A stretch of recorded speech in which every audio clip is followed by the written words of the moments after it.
Hello everyone, welcome back to the channel. It's Volgar the Viking, and as you may have guessed, we're looking at Castle Grayskull. Maybe not the one you know, but this is the new one that is on its way. Now, if you didn't already know, I am a huge Masters of the Universe fan. I mean, obviously, if you've watched the other videos on my channel, you'll know I'm also a G.I. Joe fan, a Transformers fan, a Teenage Mutant Ninja Turtles fan. But honestly, it all begins with Masters of the Universe. I got my very first Masters of the Universe figure, which was Beastman, by the way, in 1982. I was 5 years old and in kindergarten, and it just went on from there up into the late 80s. I'd say was probably when I started to fall out of it and find, other things. But this is where it started, with Masters of the Universe. And I'm going to have some more videos coming out soon that are based on this new Masters of the Universe Origins line. But now I apologize, this video is a little late. I've had a lot of things going on in my personal life and just haven't been able to get into a schedule of making videos, but I've got probably 6 or 7 lined up that I'm going to be recording very soon. So we're going to have a steady stream of content for the next couple of months here on the channel.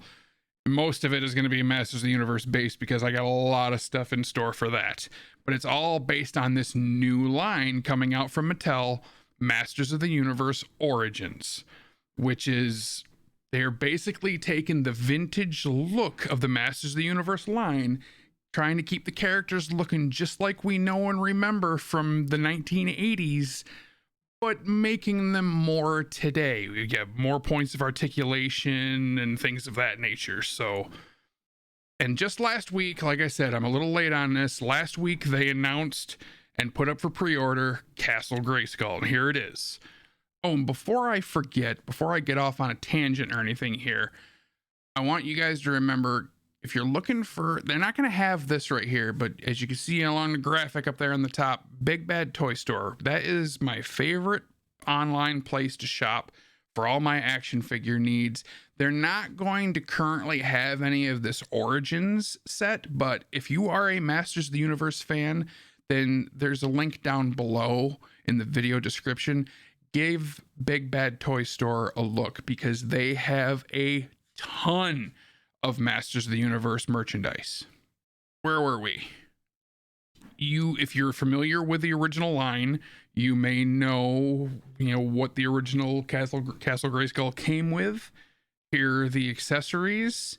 See if we can zoom in a little bit more here. Now we've got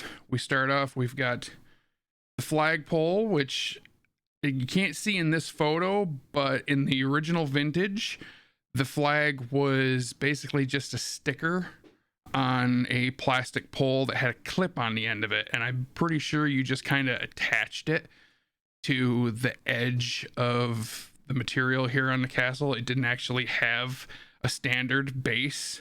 You had the good guys on this side. It was all bright and cheery and sunny, and it had more of a dark background with like some darker blades on the other side. So what you did with that was, if you remember, or maybe you're not aware, but if you're not, then I'm going to tell you now.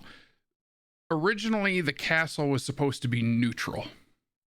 It was the seat of power in the universe, according to the lore, where whoever controlled the castle had the power, which is why He-Man and Skeletor's swords were each only a half, and they fit together to form a full sword, which you would then put in a lock just like this one, which opened the gate, and then they would whoever held it gained control of the castle and the power. That eventually kind of went away with the Filmation television series, because there it just became like, Castle Grayskull was the source of He-Man's power, and Skeletor was trying to gain control of it but never could. But the way the toy line was originally envisioned was the castle was neutral ground, and that's where the power resided, and whoever controlled the power sword could unlock the power. And it could be either Skeletor or He-Man at any given time. So we have the flag. We have the ladder, which I believe this ladder is big enough to go from the ground level to the first floor of the castle. We have the dual barreled laser blaster, which mounts up in here somewhere on one of these towers. I believe it's this one. We have the weapons rack, which seems to be slightly smaller than the original weapons rack, and it definitely does not come with as many weapons. I remember in the vintage version, there was like an axe, there was a couple of halberds, there was a spear, and then there was also the mace, the short sword, and the laser cannon, or the laser rifle. And I think there was a shield as well, which this has none of those things. But we also have this rack over here, which I'm not entirely sure what this is for. I don't know if this is meant to hold weapons. Like, I mean, I guess it's kind of like a gun rack.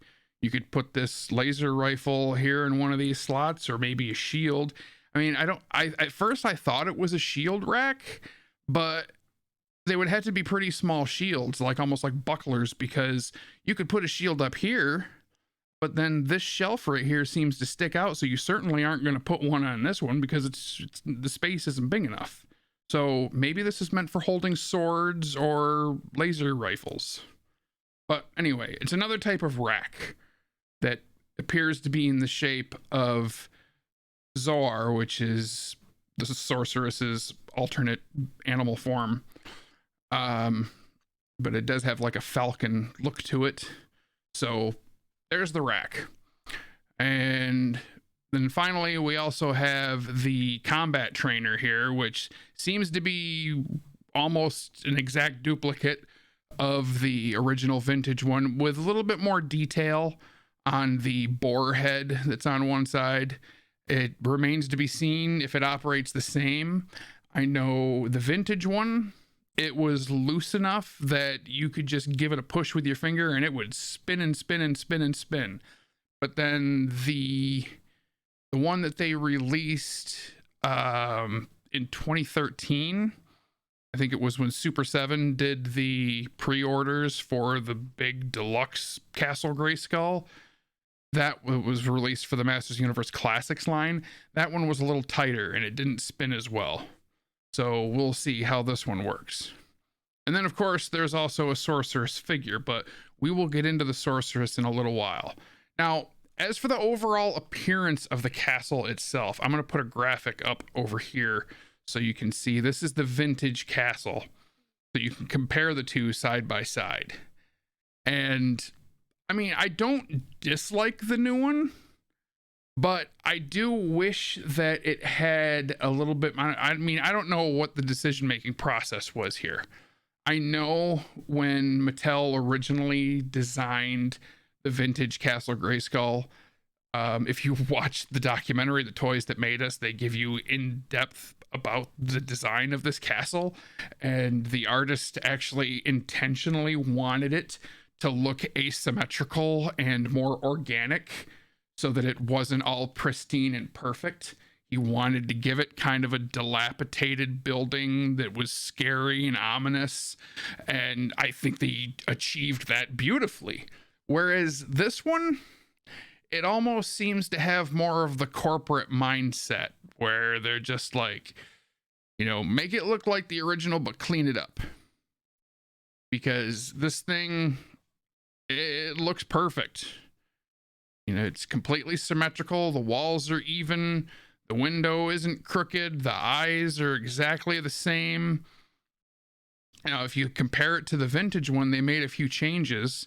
The vintage one, all of these teeth here, they are regular, like human square teeth, whereas these are all pointed, and a couple of large fangs on the side, but they seem to be a little bit more pronounced on the original. Also, the upper jaw protrudes more on the vintage one, which it seems to be more flattened in here on this. But you also get more of a skull appearance, I guess, from this one. So I don't know how much. I mean, it seems like to add a little contrast with the color, they did kind of a bespeckled paint spatter here on the outside with like some off-white paint And I don't really get that. I'm not a big fan. Honestly, they could have cast this thing in a dark green plastic and then airbrushed some shadows on it, and it would have been perfect. It's kind of overpainted here. You can tell this here, all of this hunter green area, this is the actual color of the plastic.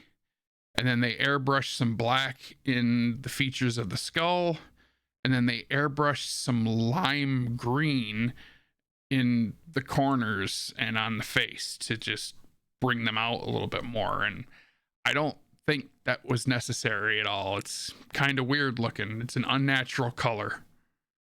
So, and then we have the other change here on the outward appearance is the jaw bridge itself. Now it appears we still have the lock here on the door, which for those of you that aren't fans of the vintage, if you did not know already, the two halves, like I mentioned before, the two halves of the power sword are held by both Skeletor and He-Man. Their swords fit together and form one solid sword, which is then inserted into the door to unlock Castle Grayskull. And it appears, just as in the vintage, this one is designed to do the same thing, because this is our lock right here. Now, as you saw in the picture, obviously the difference is the door is painted brown for a wood grain appearance this time. I mean, it still had the same look on the vintage, but it was just green molded plastic, the whole thing.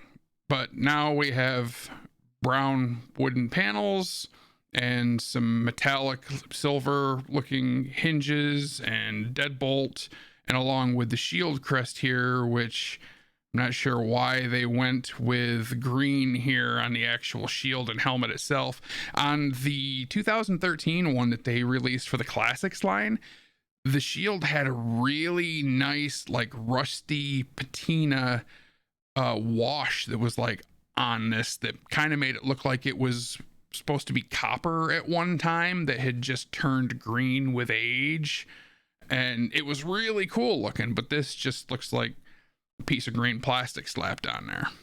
So, like, I'm not trying to be overly critical with this. I am a fan. I'm glad we're getting a new Castle Grayskull. It's just that I'm so used to the vintage one, which has remained in my collection since I got it in, I didn't get the original castle right away when the line first came out, but I want to say I got it for Christmas in either 1983 or 1984.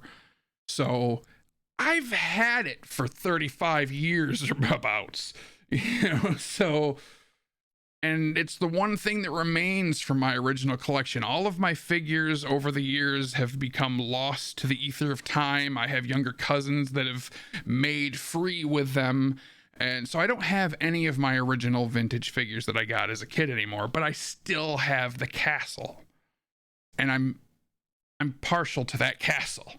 Okay, so let's take a look at what else we have here. All right, so now we look inside the castle and some familiar sights. This is very, very, very similar to the original with some subtle differences.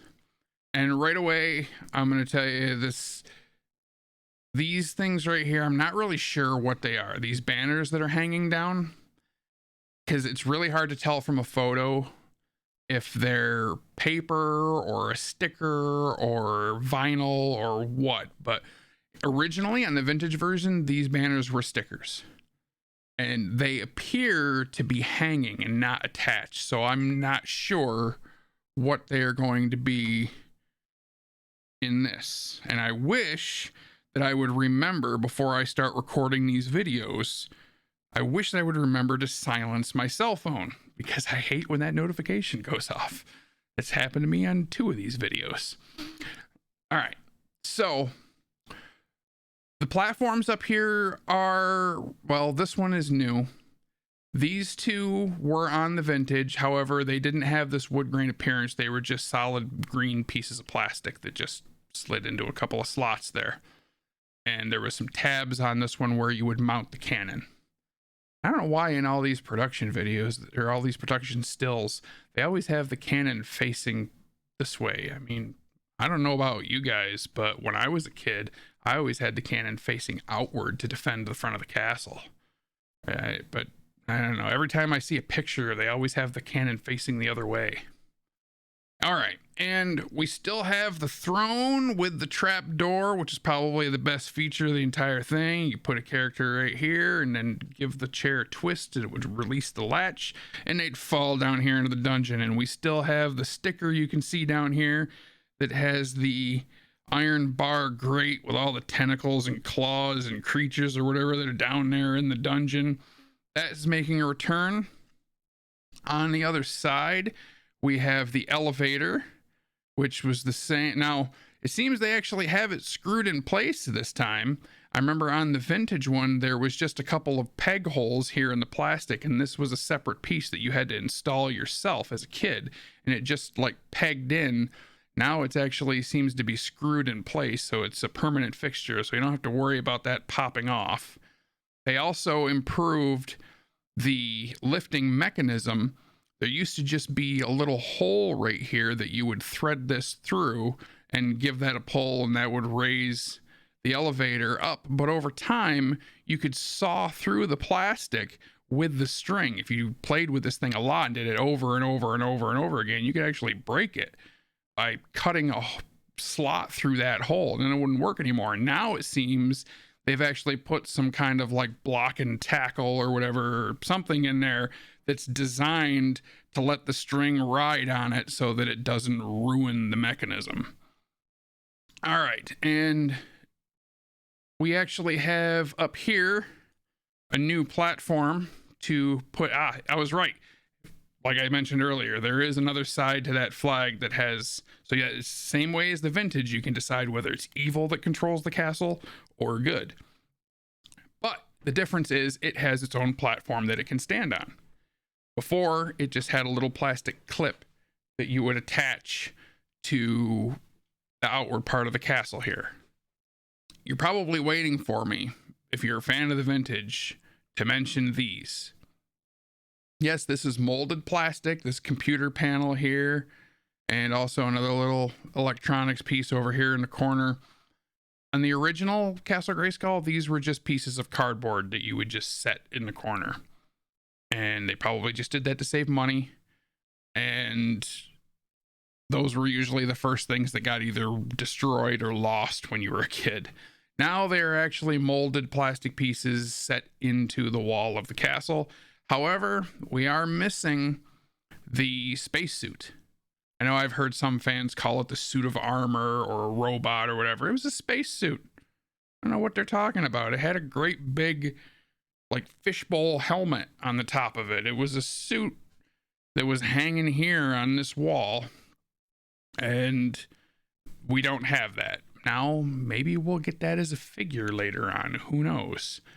But that is a noticeable thing that is missing from this new castle. All right, so moving forward, here we have, I believe this is the back of the box, and it shows you everything that's going to be released up to this point. Now, this must have been a prototype or something, because this castle right here on the back of the box looks a lot more detailed than what I just showed you in the first picture of the outward part. Like, if we go back to here, look at this thing. Take a look at that. And now take a look at this. Now, to me, the first thing I notice is the green airbrushing on the outside of this castle is much more diffused. Much more so it blends in with the green plastic a lot better. And it also appears that they have used some sort of black wash, which if you've ever done any kind of crafting, painting, or anything like that, if you take a black paint, water it down, and mix it with a flow agent like that stuff that you buy for dishwashers that makes your glasses dry, spotless. If you mix a little bit of that with some water and some black ink or paint, and then just kind of brush that over something that you're painting, it drizzles down into all the little crevices and the cracks and the creases and all that. And then when you wipe off the surface, the black remains in the creases, and it gives you contrast and it brings out the details. I use it a lot in crafting when I'm making things that I want to look like stone. I'll take foam and run a crumpled up piece of tin foil over the surface to put indentations in the surface of the foam. And then when I paint it, I use that black wash and it soaks into those indentations and adds like little natural shadows and things like that. And that's what it looks like they did here. But they didn't seem to do it. Well, I mean, maybe they did. I don't know. We're not going to get this thing until April. But from this photo right here, it doesn't look like they did any detail work on it. And I wouldn't expect them to, because they're mass producing these things. They don't have the time or the money to put into that kind of detail work on something they're just trying to ship out and make a profit on. But it certainly looks like, for the purposes of this advertisement photo, they definitely put some work into that one. All right, and this is the first time too we can actually see the back side of the castle. We have wood, a brown wood painting on this. This is more of a thatched roof back here on this dome of the tower, where these are more like shingles on this little outcropping. But on the original vintage castle, these were just green, and now they're painted brown like the wood on the drawbridge. And we can see all of the figures that should be released up to this point the castle comes out for waves 1 and 2. We've got the sorceress, which will be included with the castle. And then, of course, we have He-Man and Battle-Cat, Teela, Man-E-Faces, Orko, and Man-at-Arms. And then for the evil Skeletor minions, of course, we have Evil-Lyn, Beastman, Scareglow, Merman, and Trapjaw, along with Skeletor himself and Panther. Interestingly, they're showing the regular edition Panther here. We learned at PowerCon this summer that there will be 2 versions of Panther. There will be one that's going to be released that's very similar to the one that they released back in the early 80s that has flocking on it. If you're not familiar with what flocking is, it's basically attaching a type of material to the outside of an object with glue that gives it contrast, gives it texture. If you remember the original Panther, he had kind of like a velvet coating on the outside of him. That's what flocking is. They basically took Battle-Cat, which was smooth plastic, painted him, molded him in purple plastic, covered the outside of him with glue, and put this velvety material down on top of him to simulate a fur coat. Now, they are releasing a version of that for this new Origins line. However, he's going to be exclusive to Walmart only, and he's going to be $40. This one will have wider release. It'll be in other stores, and it's only going to be $20. I'm going to be leaning more towards this one. I don't need the flocking, especially not for twice the price. Now, you might be saying, well, wait a minute, you said Walmart exclusive. These are all Walmart exclusives. Well, for right now, they are, yes. Mattel has a contract with Walmart for the Masters of the Universe Origins line for 2020. However, once 2021 gets here, the contract is up.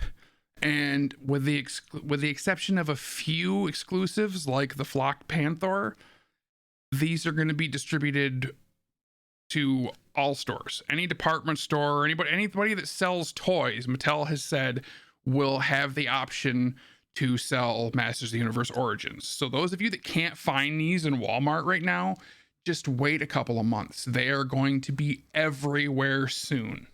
And that includes online retailers. All right, so then finally we have the front of the box, which we got that gorgeous classic vintage artwork, just like we did on the original Masters of the Universe stuff, that in that Frank Frazetta style, which I don't know about you guys, but for me as a kid, this artwork is what ignited my imagination when it was time to play with these toys. I used to get so many ideas just derived from the images on these boxes. And I'm so happy that it returned, because I'm not going to be throwing these boxes away.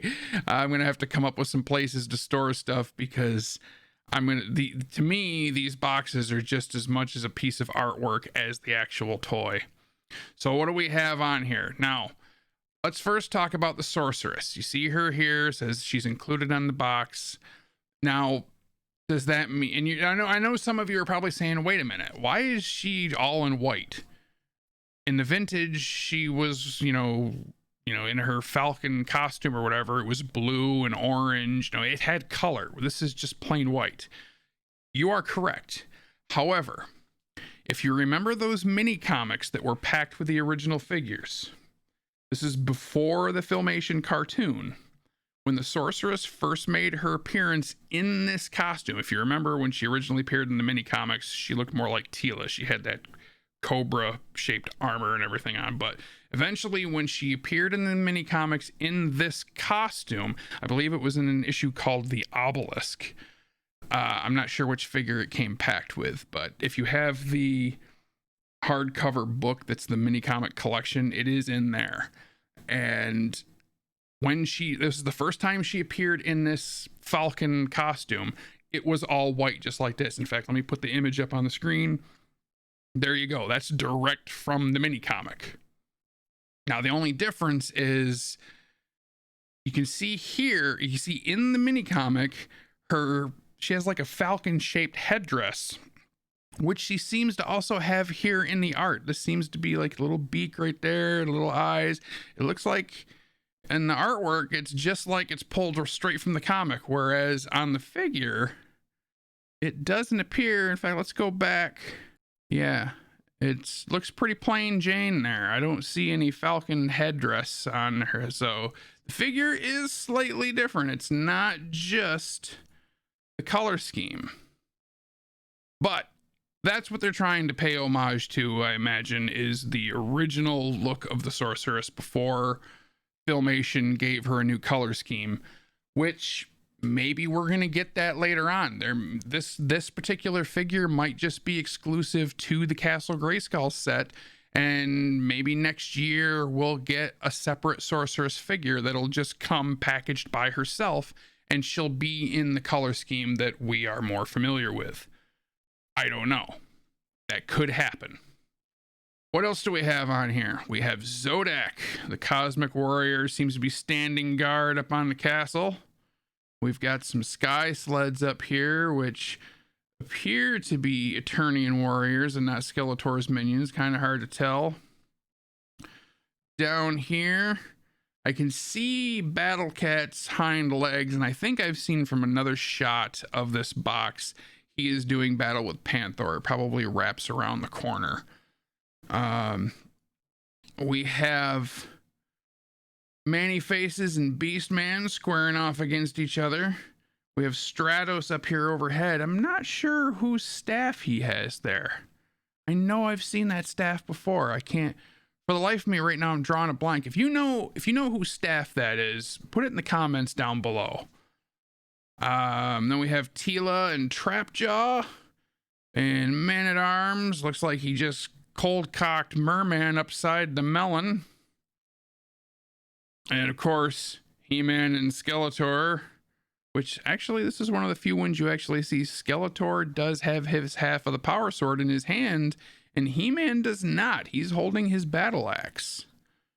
Interesting. Yet the castle has the good flag up.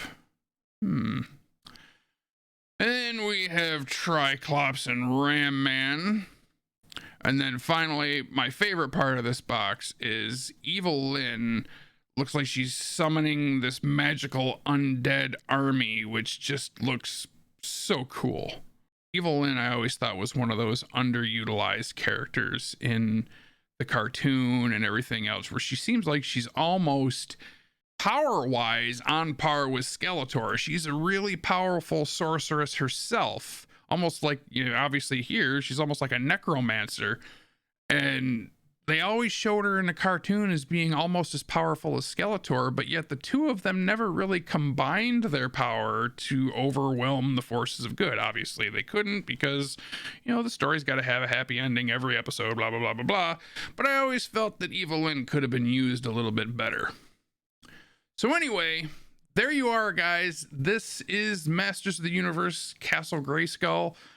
It is not going to be shipping until about April, and unfortunately, it is not in stock right now. However, I'm going to put a link to this down in the, underneath this video, because if you search this on Walmart's website right now, you're not going to find it because they don't have it in stock, so it's not going to show up in searches. And you could even go to Google and type in Masters of the Universe Castle Grayskull Origins playset, and it will not show up in a search because it is out of stock. But I have the link, and I will put it down below the video for you so that you can click on this and put your email address in here, and that way if it comes back in stock, you will receive an email alert to let you know, because Mattel did say there may be more of these coming for pre-orders. The initial wave right now, it's sold out in about a day and a half, but they might have more pre-orders up. Now, let's talk about the price. This will be the last thing before we say goodbye in this video, but I know some of you are going to get a little sticker shock and be like, oh my God, $75. That's a lot of beans right there. What are we doing? Well, let's break this down. Yes, $75 is a large price tag for a toy, especially, I know I keep bringing up the vintage, but if you go back and think about the original Castle Grayskull, those of you that were there with me in the early 80s will probably remember, and if not, I'm going to tell you now, the original retail price on the first castle was $20. Which I'm sure now that you hear that, you're going to look at that and say, okay, you're not making this sound any better. It was originally $20 and now it's $75. Yes, but that is because it is not 1982 anymore. It is 2020. 38 years have gone by. And remember, this Castle Grayskull comes with a Sorceress figure, which the original Castle did not come with a figure.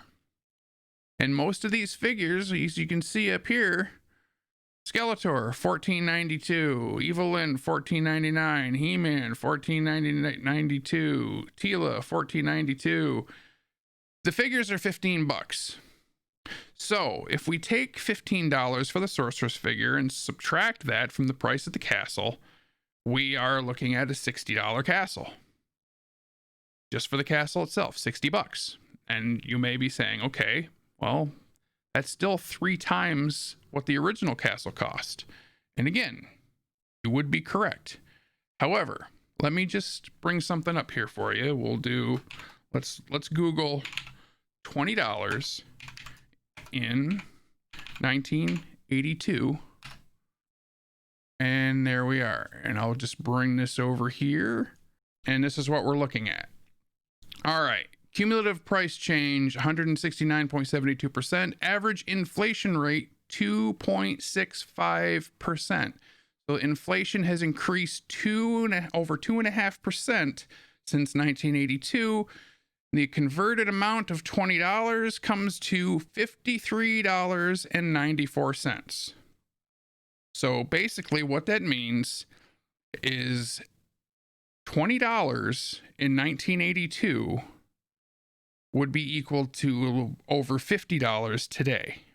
Doesn't make this seem so bad. If we're subtracting the cost of the Sorceress and taking this from $75 down to $60, $20 today would be almost $54. Not much different than $60. So basically what I'm trying to say here is Mattel really didn't change the pricing all that much. The economics of our country did over the last 38 years. So they're still staying on track around the same range, which as far as I'm concerned, even in 1982, $20 for a castle that I still have. I'm looking at it right now. You can't see it, but sitting on the other side of the room on a shelf right now is my original Castle Grayskull.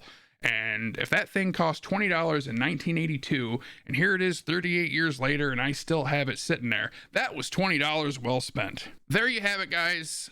That's all I've got for the castle right now. It was just announced last week. It's not going to be shipping until probably next spring.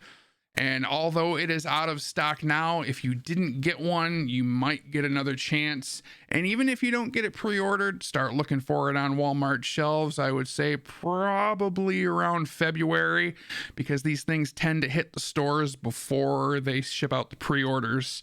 So if you like it, great. If you don't, tell me why. I'd like to hear your opinions. Let me know down in the comments below. So thanks again, guys, and we will see you next time.